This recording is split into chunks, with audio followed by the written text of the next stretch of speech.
everybody. Welcome back to LatinX Learners. We are so happy to have you with us today. And today's topic we're going to jump right into is the transition from home to higher ed, both for Latinx and for first generation students. And so for a large part of this, I'm going to be interviewing my colleague here, and I'm excited about that. But basically what we're trying to capture is information on how we go from home to higher ed as students, faculty, staff, and administrators. And we want to do that pretty quickly so we can keep your attention.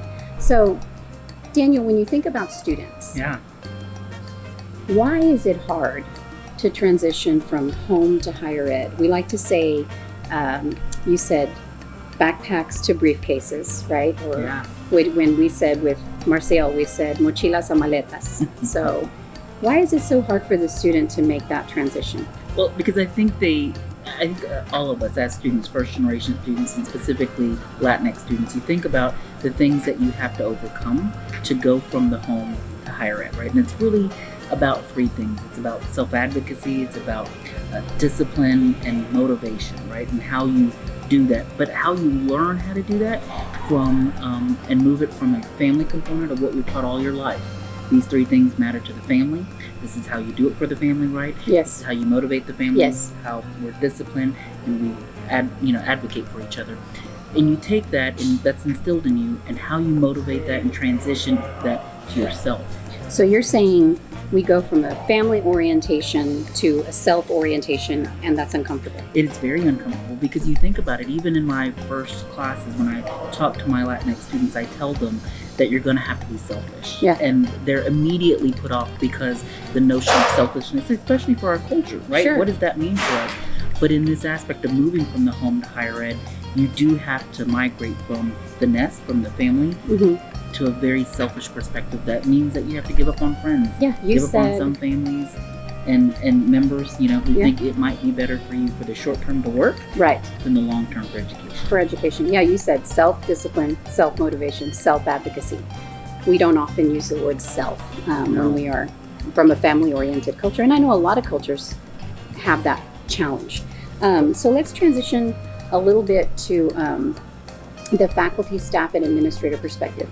I heard just yesterday, Karen Nilsson, who is a professor emerita, who came to do a presentation on critical thinking to our college, said being uncomfortable is what learning is all about.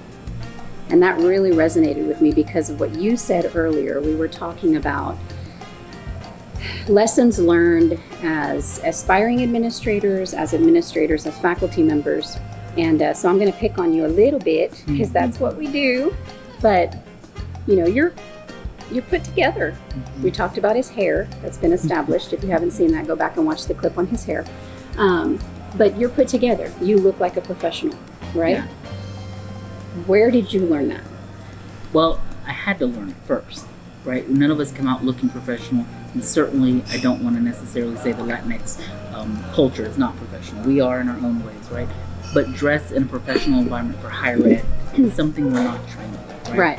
So I learned from a black female, right? I had a black president that was a female president that dressed to the nine every day. Audrey. I got to meet her. And I asked her about her dress, right? She was always so stellar in her composition, but she was on point in every aspect, right?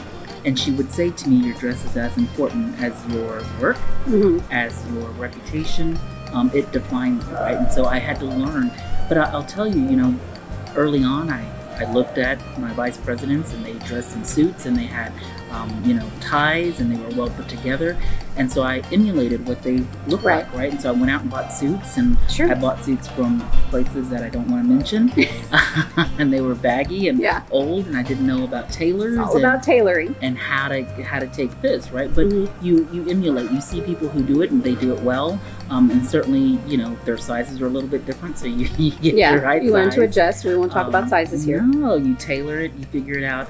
But I think most people undervalue the importance of dress. When you see someone for the first time, when you're interacting with people, when I go to the grocery store, people treat me differently when I look like this compared to when I'm getting out of the gym. Absolutely. And I've got my headband on, right? Yeah, so we talked about, I asked you a question earlier that I wanted you to think about, and I hope you've thought about it by now, but When you dress this way, when you have this professional appearance and you're with your family, how do you feel? Well, it's interesting. With my immediate family, I feel comfortable. My wife, my son, this is what they expect, right? They know your role. They know my role. Sure.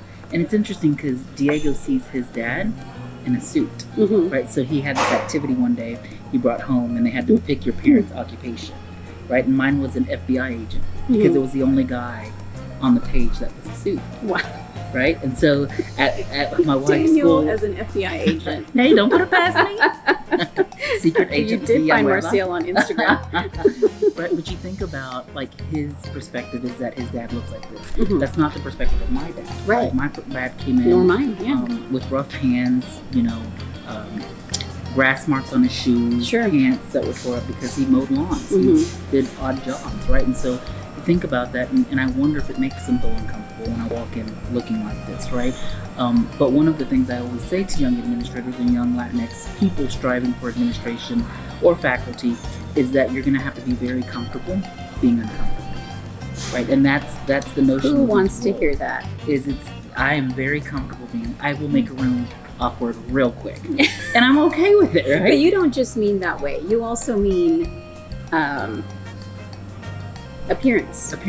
You mean that maybe you're not 100% confident that you can rock that suit, but you're going to have to fake it until you feel it.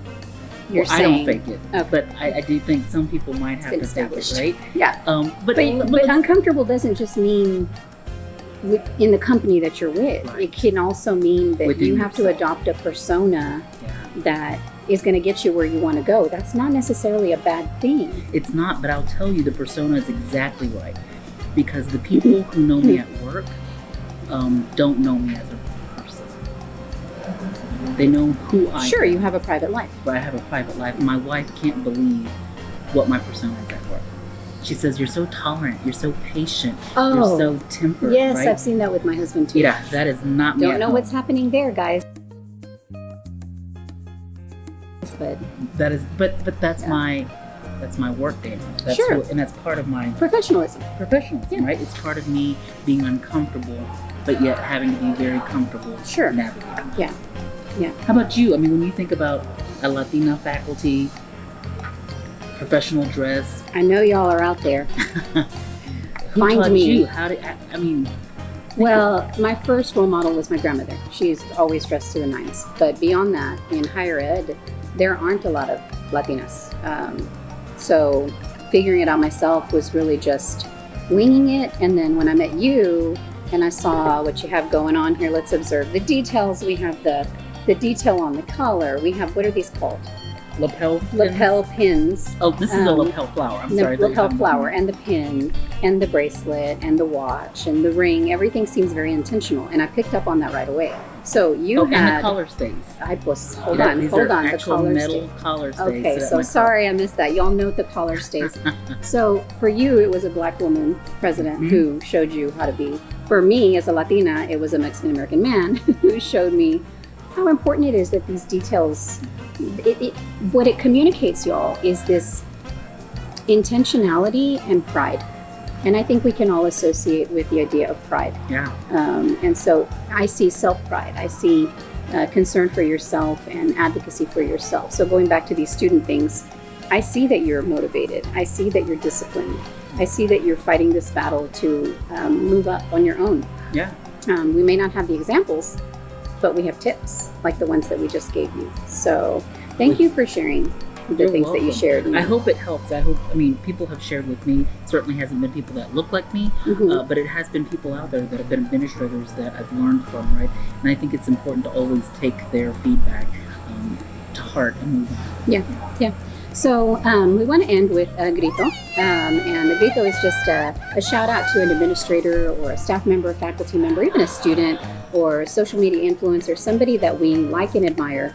And so today we wanted to recognize Dr. Anthony Cruz, who is one of the new presidents in the Miami-Dade College system. Congratulations, right? His first presidency. We both follow him and are connected with him on LinkedIn. So it's really funny. Really LinkedIn is the place to be. This is where we all met.